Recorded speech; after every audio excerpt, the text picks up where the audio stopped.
This program is financially supported by the fundings from the European Commission.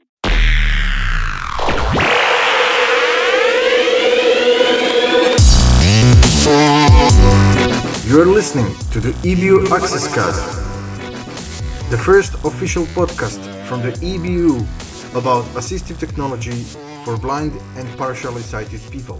Welcome to the first EBU Access Cast. Here with me I have Jakob Rosin, or Jakob Rosin. Jakob, basically. yes. Hello. Hello. Jakob is coming from Estonia, from Tallinn. Yes, exactly. And I'm originally coming from Croatia, but I moved to Luxembourg a while ago. So we are going to present you the EBU Access Cast, which is our first podcast from the EBU about assistive technology for people with visual impairment. Yes, exactly. We try to bring you the latest and the greatest of all the apps and the devices, what we can talk and see about. And obviously, if we get something new to our hands, we hope to, obviously talk about this, but give you a demo as well. Why not? Of course.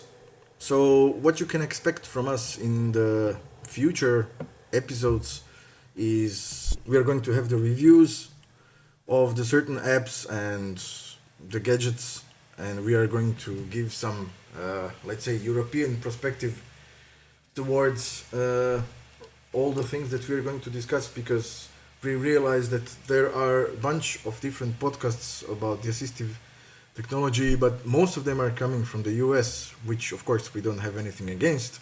But of course, when we have to talk about the European perspective and multilingual issues, then it's better to have somebody who can tell you something more. Yeah, exactly. Give you more perspective. I, for example, a few weeks ago, discovered that my Google Home can say some things in Estonian already, which is a big major step forward, because there have been, there hasn't been a good Estonian text-to-speech voice actually so far.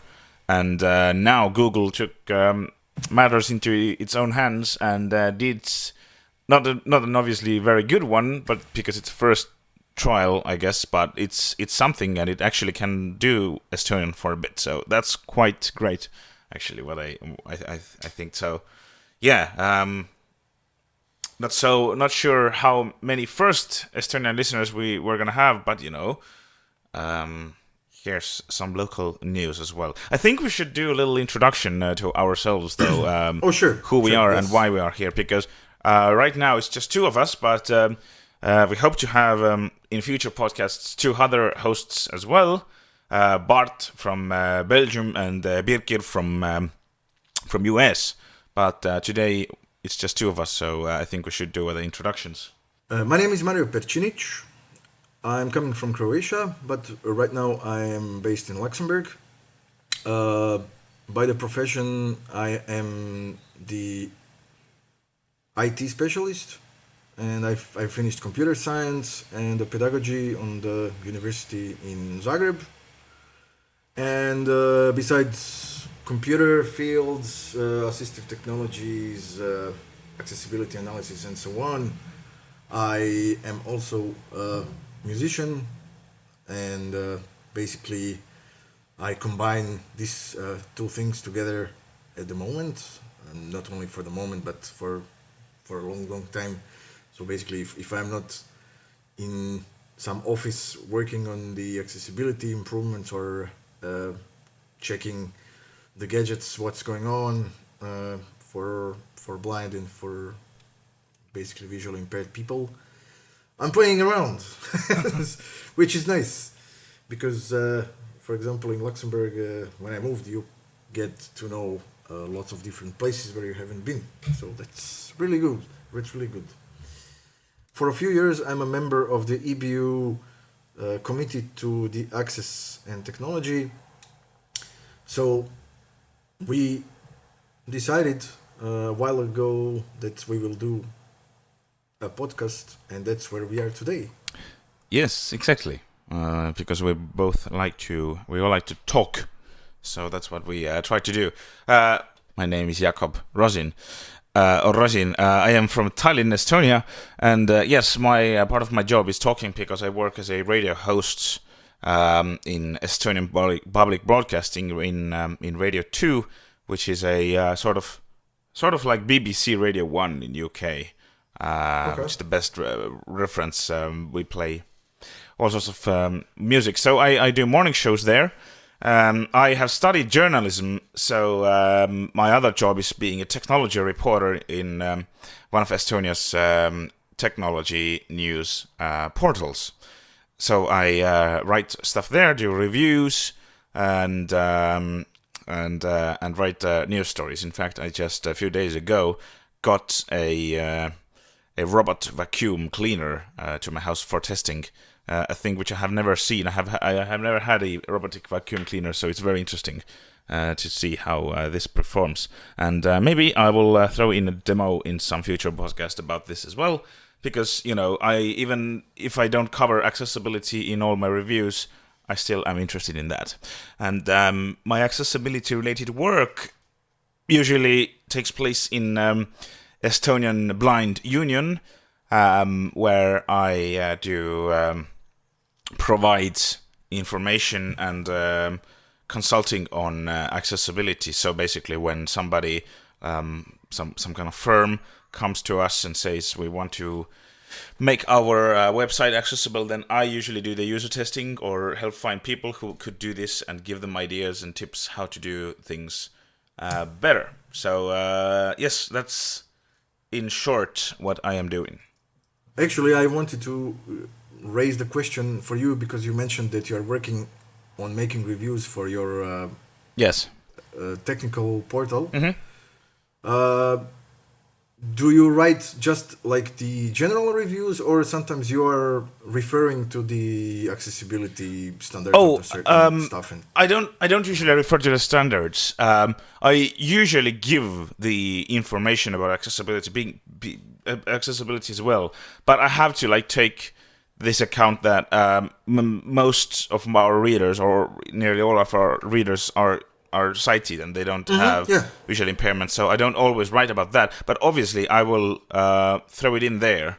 But unfortunately, what I cannot do, I can't be in this case. I had this debate actually for this vacuum cleaner, because this vacuum cleaner basically when you're connected, you have to connect it to your app on your phone. But to do that, you have to scan a barcode which is printed on the robot, and it's very hard to find it. So I was there lying on the floor with my phone and waved my phone over the robot for like half an hour until it found the barcode and scanned it. And I already wanted to say no, but I realized okay, I cannot really do this because this is my sort of exclusive problems which 99% of our readers wouldn't experience. I obviously will write it there, but let's see what my opinion will be.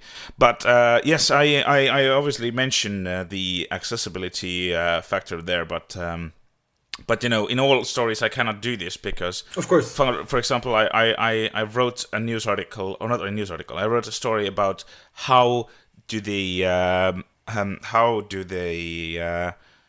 drivers drive the trams in the public transport of the city. So I actually got to drive one. So there is very little in accessibility field which I can cover, but it was interesting anyway. Okay, yeah. And now, accessibility in the news. So for our first episode for today, we got a few news reports regarding the tech events that happened recently in the last few days/weeks, and one of them that was recently reviewed in all the mainstream media was Google I/O conference 2018, which was launched as always in the Google's main headquarters in the Mountain View, California. And obviously, Google has to say lots of things every year for their upcoming things and releases. But what we can see for last few years, I would say 5 6 years definitely, we can always see that besides their launch of various gadgets and the applications that they do, Google also has a separate accessibility related workshops slash showrooms to show their products. And obviously, this was the case this year. So they one of the things what they were showing this year was where the upcoming news for the accessibility stuff in Android P, which is going to be Android 9. And from what we know right now, Android P is in the second beta stage for Pixel devices, and Google did something that me as an Android user, I'm really happy to see that is that they expanded the range of devices which are able to subscribe to their beta program Oh, yes. for the Android, because previously only people who owned Google devices such as Nexus devices before, and now the Google Pixel devices could test the newest beta versions of the Android. But right now, the range of the devices which are able to test the devices changed. Not radically, but now let's say 5 to 6 more vendors are able to jump in the bandwagon and test the Google Android. And one of the things which they showed on the accessibility workshop was their newest application, which, in my opinion, is kind of similar to the Microsoft Seeing AI, which is currently available for iPhone devices. And this application is going to be called Lookout. So what they've said is that the Lookout will be able to scan the surroundings basically with your with your camera of the phone, and basically tell you what it can see. And they also added the option of having the OCR, which is able to recognize the text from the pictures. And they also made the new version of the Google Accessibility Scanner. And all of these things are coming out this summer, basically. We don't know the dates yet because they haven't announced the date, but it's going to be Soon this enough. summer. Yeah. Yeah. I think with a look at one thing which is interesting there, what I haven't seen, well, we haven't seen it in action really yet. There was one little demo video, but what a Lookout would do, according to their description, is it uses machine learning and all this clever algorithms to determine what information do you really need at the moment. So based on the descriptions, it should be able to recognize things you would mostly need. Like, for example, if you walk into the room, it would be able to tell you there is a couch at 3 o'clock, for example, or there's gonna be an exit sign at 12. And how they have solved one using the app is you don't have to hold your phone all the time. What they talked about is you have a way to, for example, put your phone into your breast pocket, and when you tap on your phone, you don't have to tap on the screen. When you just knock on the phone, it will announce the what it can see, for example. So I think that's one of the interesting things, because when you are maybe navigating with a guide dog or using a white cane, you don't want to also have another hand busy with your phone. So Yeah, this is correct. one good idea. We still yet have to see how good it works. How good it works, and I really like to see Google expanding the range of a lookout in terms of available devices, because from what I noticed is that they said that it's going to be available for now only in the US first, and only for the Google Pixel devices. Yeah, that's where they start. Let's hope they will bring it to more devices, because Google Pixel ones are at the more expensive end, which many people could not probably afford. So that's going to be trouble. Another interesting thing which I collected from the Google I/O was their demo of the Google Assistant's new feature, which can. Oh, that was awesome! It was awesome. That was awesome. I found it really awesome. It can call up a restaurant, and then it can basically book a table for you. You just have to say to your Google Assistant, like, book me a table for 5 people tomorrow at 8 o'clock in, I don't know, McDonald's. So it would call up, and it would call to the restaurant and talk to them with a perfectly human voice. And that was, it was again obviously a demo, but that was pretty impressive how it worked. So how can I help you? Hi, I'm calling to book a women's haircut for a client. I'm looking for something on May 3rd. Sure, give me 1 second. Sure, what time are you looking for around? At 12 p.m. We do not have a 12 p.m. available. The closest we have to that is a 1:15. Do you have anything between 10 a.m. and 12 p.m.? Depending on what service she would like. What service is she looking for? Just a woman's haircut for now. Okay, we have a 10 o'clock. 10 a.m. is fine. Okay, what's her first name? The first name is Lisa. Okay, perfect. So I will see Lisa at 10 o'clock on May 3rd. Okay, great. Thanks. Great. Have a great day. Bye. And they also showed the example of the same Google Assistant, which is going to be called Duplex, by the way. Yeah. For the situation where the person would reserve a haircut. Yeah. And that worked also quite nicely. Yeah, that was. I think there was even the thing that the times they requested weren't actually available, so the assistant looked probably to the owner's calendar and saw that there was another time free, so they booked that instead. So I think the idea of it is very crazy. Obviously, there have been like discussions already on the internet, like should the assistant let the person they're calling to know that they're talking with a robot or not. So there's this side, but it's definitely very interesting development, and I'm not sure how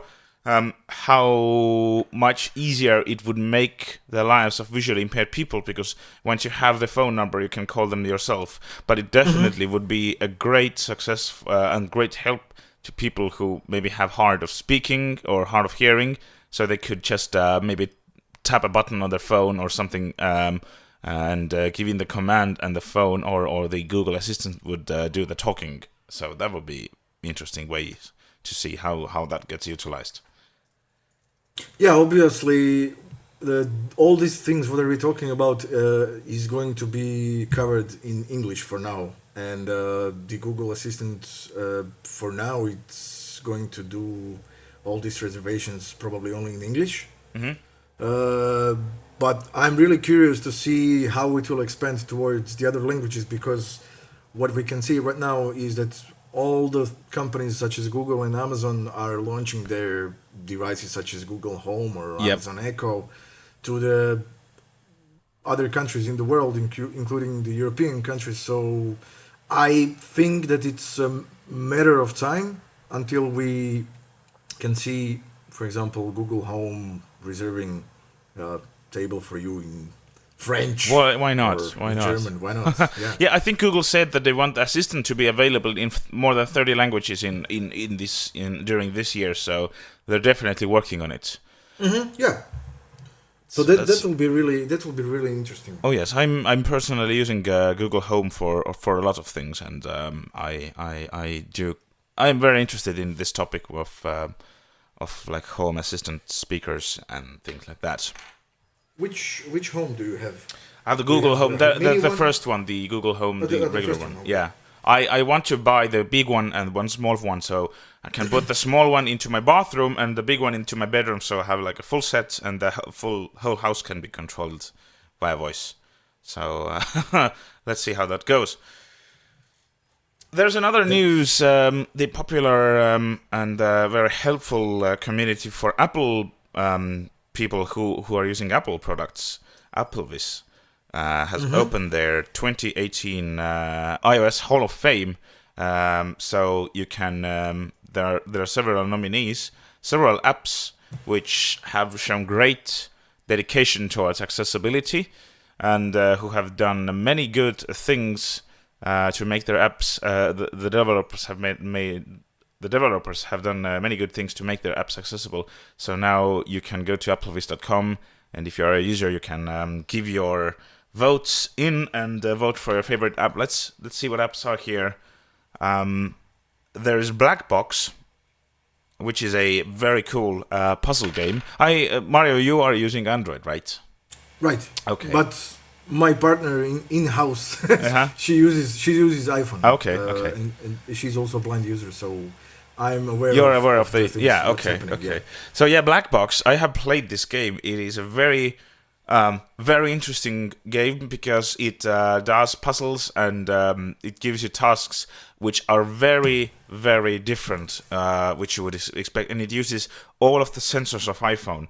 I don't want to spoil you the game because it isn't fun if you wouldn't know that, but I'll just give you one example because there are like hundreds of ways to solve puzzles. One example, for example, during one time, it gives you a very, very, very vague clues. But to solve one puzzle or one part of the puzzle, you, for example, have to blow into your microphone for like 2 seconds, and then it does okay. So that's one way. And there's lots of more ways to use it, and all of them are accessible. And they have made the app accessible. The app has great sound to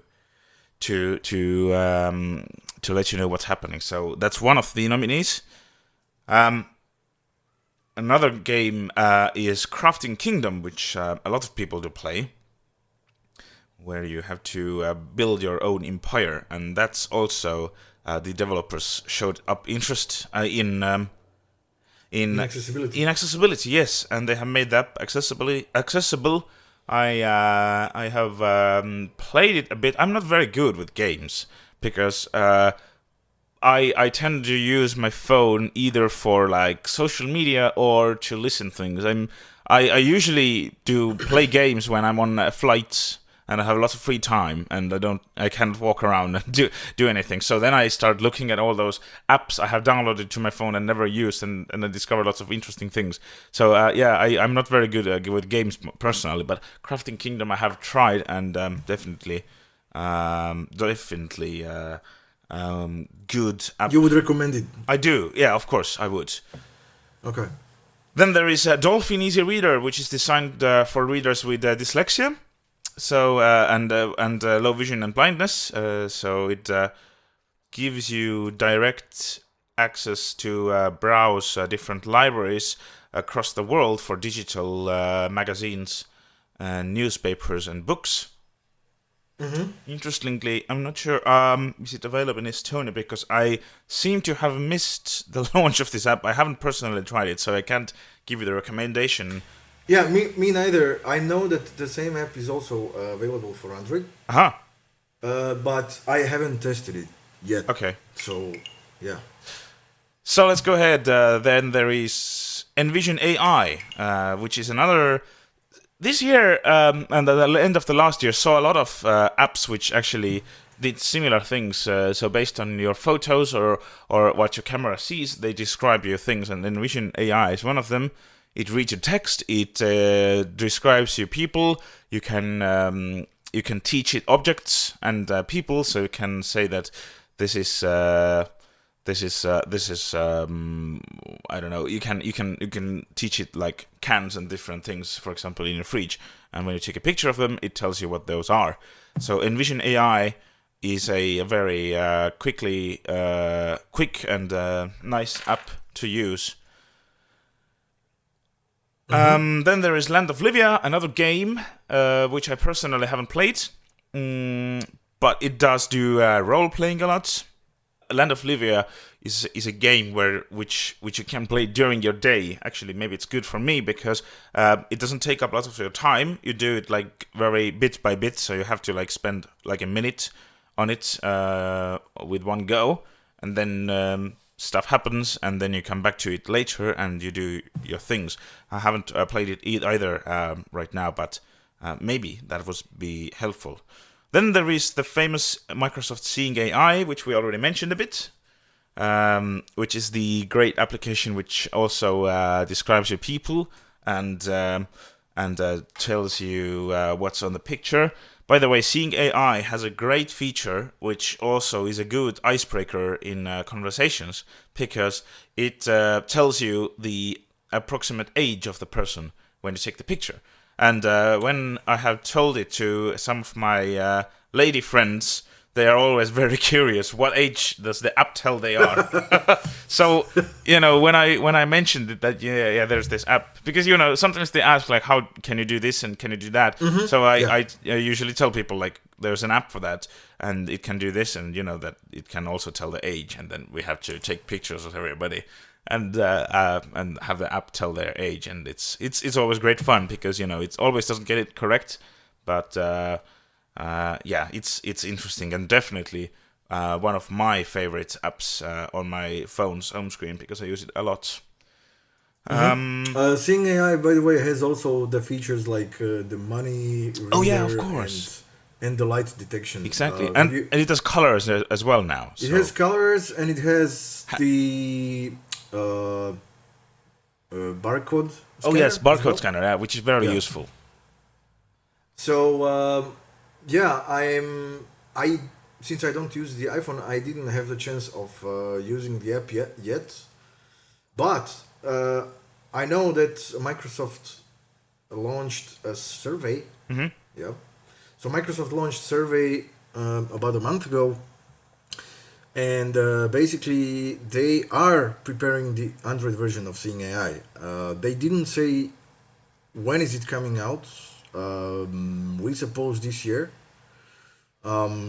Whether it's going to be summer or in fall, we don't know yet. But for sure, the Android version of Seeing AI is coming. And if I'm correct, it should have the same features as the iPhone version. So basically, it will be very, very similar to the, let's say, Be My Eyes app, which is now able on both platforms. Mm-hmm. So this is really going to be really, really nice because people, even with both platforms, will be able to use it. So I can't wait to try it. Definitely, this is an app worth trying. I do agree with you. It's a great app. And have you tried their money reader in comparison with the other ones for the iPhones and how? I actually, to be honest, I haven't tested it because I very rarely use cash myself these days. Okay, yeah. Okay. I usually prefer card, and I don't have any cash at home either right now, so I couldn't do the test here at the moment as well. So yeah, but I should give it a try at some point. Mm-hmm. And the last app in the Hall of Fame nominees is Weather Gods, which is a great weather application. Why I do like it is it builds soundscapes live based on their weather conditions. So if it's raining, you can hear raining sounds. If it's windy, you can hear wind noises. If it's sunny, you have birds, and it gives you very detailed information hour by hour of your of the weather. You can get notifications there, and it of course is very, very accessible as well. So those are the apps you have. You can go to applevis.com and vote for your favorites, and lots of great apps. That's why I love smart technology, that it's so easy to gain new features. Like, absolutely, if you think like Seeing AI, for example, what it can do. Like 10 years ago, if there would have been a device for that, it would have been very expensive, very exclusive, and you cannot get updates to it so easily. Right now, you just download a free application, and you can do so much. So I do love those apps and all of those, all of apps. Oh yeah, I mean, I definitely agree on that because this is really amazing what we are able to accomplish only with the one device in our pockets. Exactly. Because, for example, let's give concrete examples. I don't know. Let's say the color identifier on the smartphone today, or it's free, or it costs very little, maybe a few euros. Half of a sandwich. And yeah, and 10 years ago, if you wanted to be independent as a blind person, you would need to purchase the color identifier yourself, which you are able to do that even today, but still these devices cost like 100 euros or more. And this is only one example. The other example are the money readers as devices, or compass. I mean, there are blind people who are very good in orientation mobility, and there are people who are hiking around. Yes. So when you're spending lots of time outside and in the nature, it's normal that you want to know where you have to go and which side of the world you are facing. And before, if you wanted to know such information as a blind person, you would have to purchase a compass, which also costed like 100 euros or something like that. And today you have like talking compass devices, or if you are using various GPS applications, which are a little bit more specialized towards blind or visually impaired people, they would give you, if your phone would supports the sensor for compass, then you would get correct information just as directly as it works live. So when you turn, it gives you the direction north, northwest, southeast, even and you can get the information like announced in the degrees or as much as you want, so it's customizable, and it's really amazing. Exactly. I mean, and these are just few examples. Oh, there's so many. Like navigation, as you mentioned, like GPS devices used to be very expensive, and all of those. I think next time we do the podcast, we should list one of our or several of our favorite apps. Sure. Because I am very interested what people do use on Androids all day and all the time. So I think we should do it next time. Yeah. Regarding the navigation, I just remember a snap from the Google's I/O this year, because they said that the Google Maps is going to work now with the Google Assistant much more efficiently than it used to, and they announced that Google Maps will be able to tell you what are you looking at if you look through the camera of your smartphone. Okay, that's interesting. That could be very much helpful as well. Yes, that could be very, very helpful. So I'm really curious to see what will happen with that, because personally I'm subscribed to their beta channel for Google Maps. So yeah, we as a beta testers should get this feature in a few weeks, I suppose, and I'm really curious to see how it will work. So maybe we can already talk about this next time. Yes, we will see how the testing process goes, but if we will have more info about it, for sure. But yes, there are already the apps that we can cover for the next episode, that's for sure. Excellent. This was a coverage of our first episode of the EBU Access Cast. Of course, this was the introductory episode, so you can expect much more in the upcoming episodes, which will be published once a month.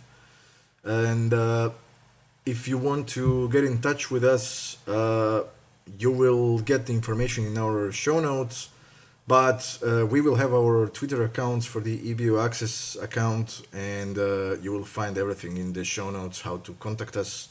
So we are open for any future suggestions, and actually, free to... we're open for actually submissions as well. I think if you have a demo of a product or an application, feel free to share it with us. Of course. And we can play your demos as long as they are useful to everybody else as well. Yeah, if you want to make the demos, you can do it on your phone. It's not a problem as long as you have a application for recording the Exactly. sound. It's probably decent enough. We can mix it and Yep. do all the cooking in the background. Of that course. needs to be done. So you will sound good and professional. Yes. All right.